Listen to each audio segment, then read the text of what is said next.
अजितेश कानपुर के गोविंद नगर में अपनी बीवी और 5 साल के बेटे के साथ रहता था।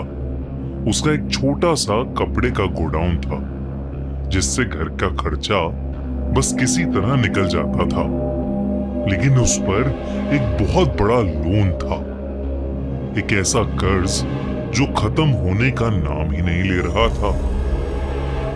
उसकी बीवी सुनीता दिन भर घर का काम करती थी और इन सब परेशानियों के चलते उन दोनों के बीच बात कम होती थी और खामोशी ज्यादा।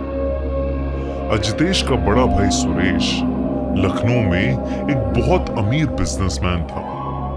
बड़ा घर, बड़ी गाड़ी और हर बार जब भी वो मिलने आता एक तसल्ली भरी नजर से अजितेश को देखता और कहता, कोई बात नहीं, सब ठीक हो जाएगा। अजितेश को सुरेश की इस बात को सुनकर हमेशा ऐसा लगता कि वो कोई बीमार हो जिसको ठीक होने में वक्त लगेगा। अजितेश हमेशा उस दिन का इंतजार कर रहा था जब वो भी ये बात सुरेश को कहने का मौका पाएगा। वो दिन आया तो जरूर, लेकिन जिस तरह से आया वो अजितेश ने कभी सोचा भी नहीं था।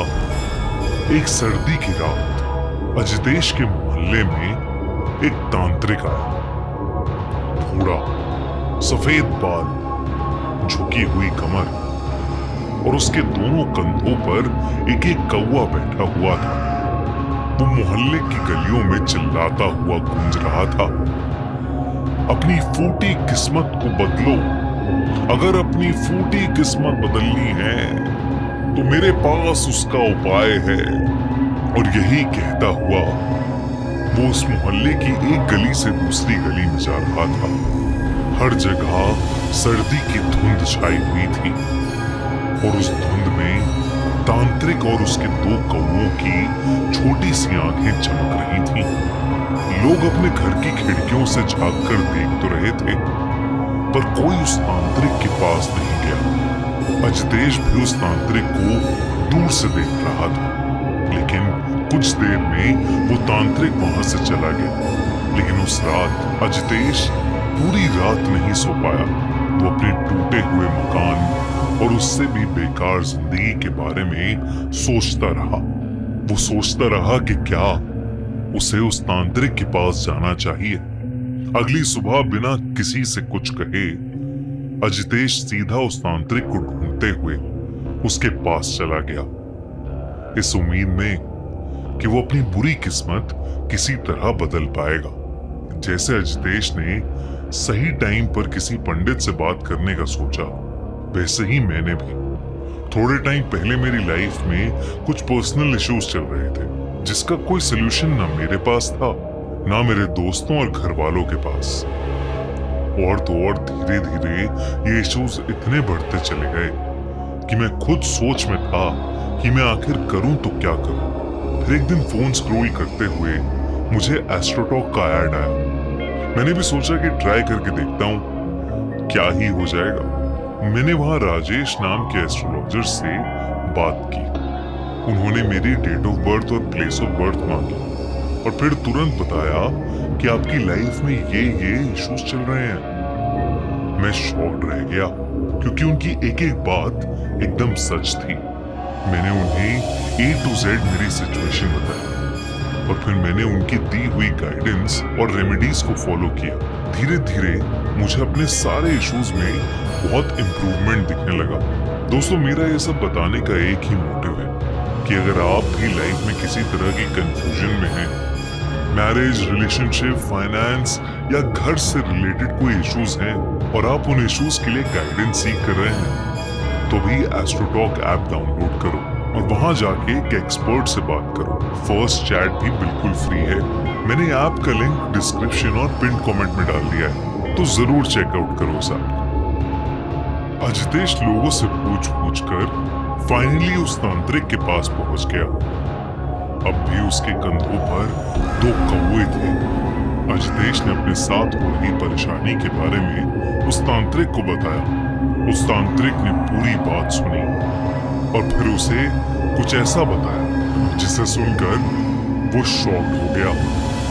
उस तांत्रिक ने उसे बताया कि कौवे पितृलोक के दूत हैं, जिंदा और मुर्दा लोगों की दुनिया के बीच का दरवाजा, और अगर उन्हें काक तंत्र से सही ढंग से साधा जाए तो वो हर काम करते हैं जो इंसान के बस में नहीं। लेकिन ये सिद्धि बहुत खतरनाक है। ये इंसानी खून मांगती है। रोज सुबह बिना किसी चूक के अजितेश को अपनी उंगली काटनी होगी, थोड़ा सा खून दाने में मिलाना होगा और कौवे को खिलाना होगा। और अगर एक दिन भी चूक हुई तो सिद्धि टूट जाएगी और फिर खुद अजितेश की जिंदगी तबाह हो जाएगी। अजितेश ने उस तांत्रिक से कहा कि उससे कोई चूक नहीं होगी, इसलिए वो तांत्रिक अजितेश को काक तंत्र सिखाने के लिए मान गया। तांत्रिक ने अजितेश से खून लेकर दानों में मिलाकर उसके कंधों पर बैठे कौवों को खिला दिया। काक तंत्र पूरा हुआ। तांत्रिक ने अजितेश से जाते वक्त सिर्फ इतना कहा कि कौवों को कभी भूलना नहीं, क्योंकि ये माफ नहीं करते। अजितेश ने अपना सर हाँ में हिलाया और वहां से चला गया। पहले हफ्ते में ही अजितेश की वो डील क्लोज हो गई जो 3 साल से अटकी थी। फिर एकदम से अजितेश के पास बहुत सारा पैसा आना शुरू हो गया।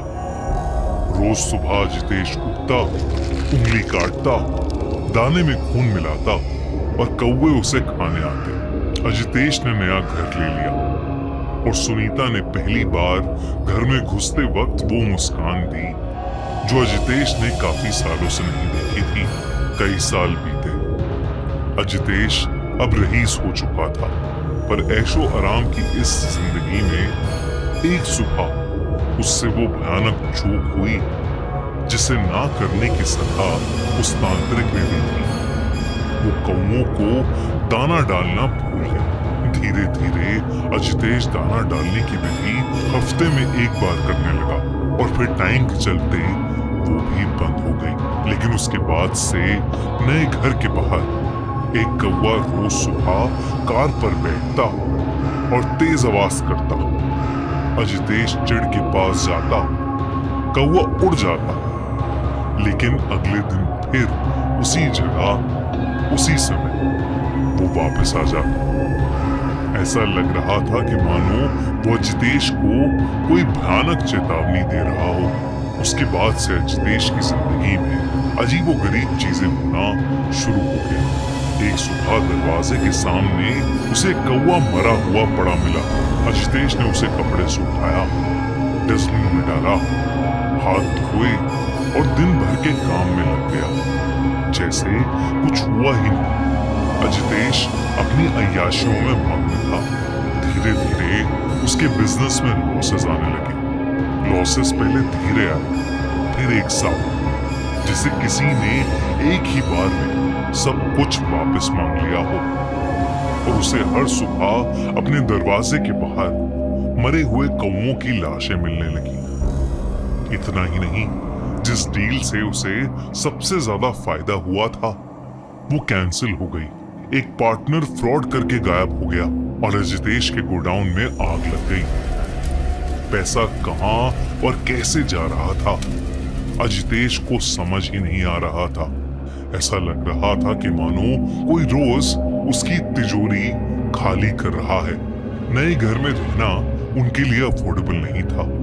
और एक दिन अजितेश और सुनीता अपने बेटे के साथ चुपचाप अपना सामान उठाकर पुराने घर में वापस आ गए, बिना इस बारे में कोई भी बात किए। पुराने घर में आकर जब अजितेश ने पहली बार बाहर झांका तो उसकी सांसें रुक गई।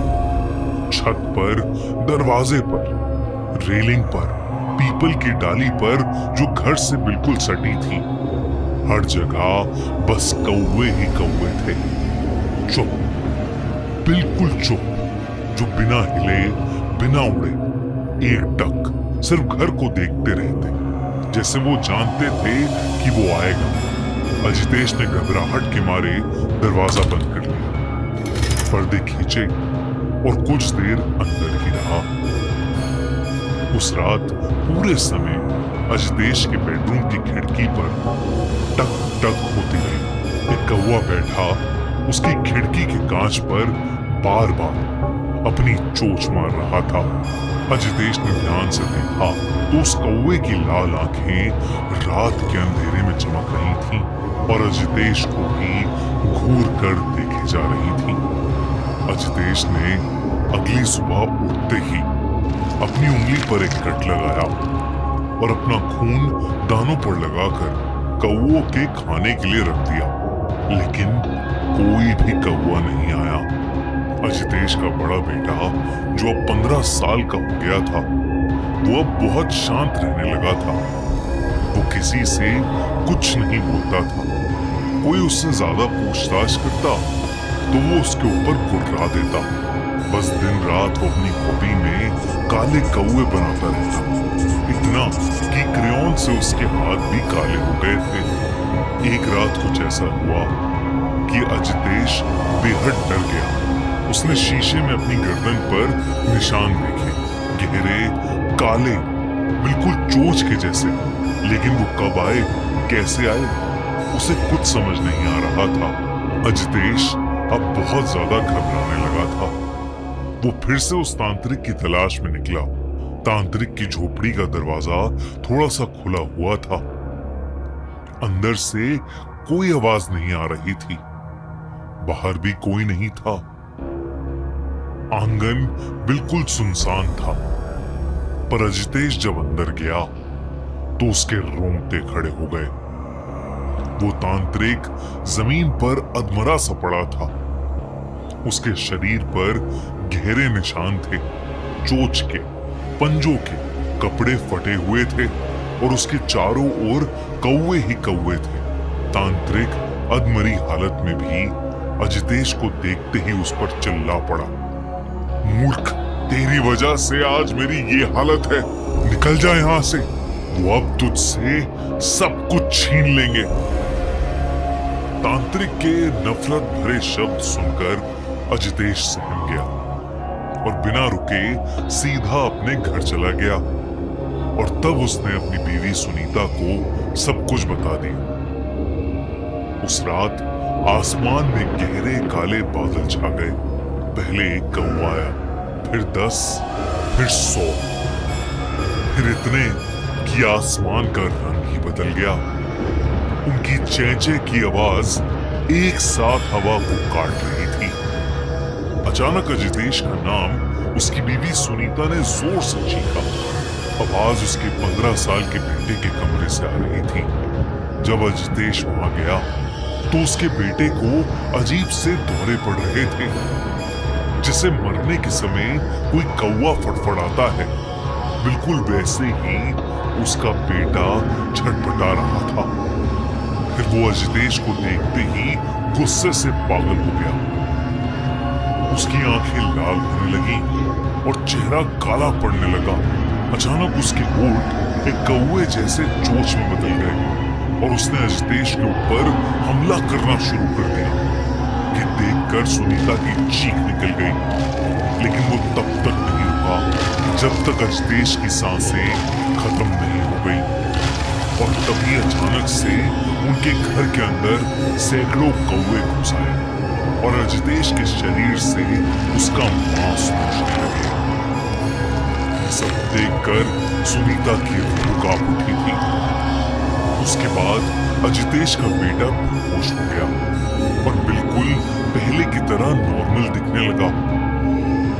वो उसी रात अपने बेटे के साथ हमेशा हमेशा के लिए वो घर छोड़कर चली गई और फिर कभी लौटकर उस घर में वापस नहीं आई। अजदेश का वो घर आज एक खंडर बन चुका है, लेकिन लोगों को उस घर के अंदर 100 से ज्यादा कौवों का झुंड मंडराता हुआ दिखता है।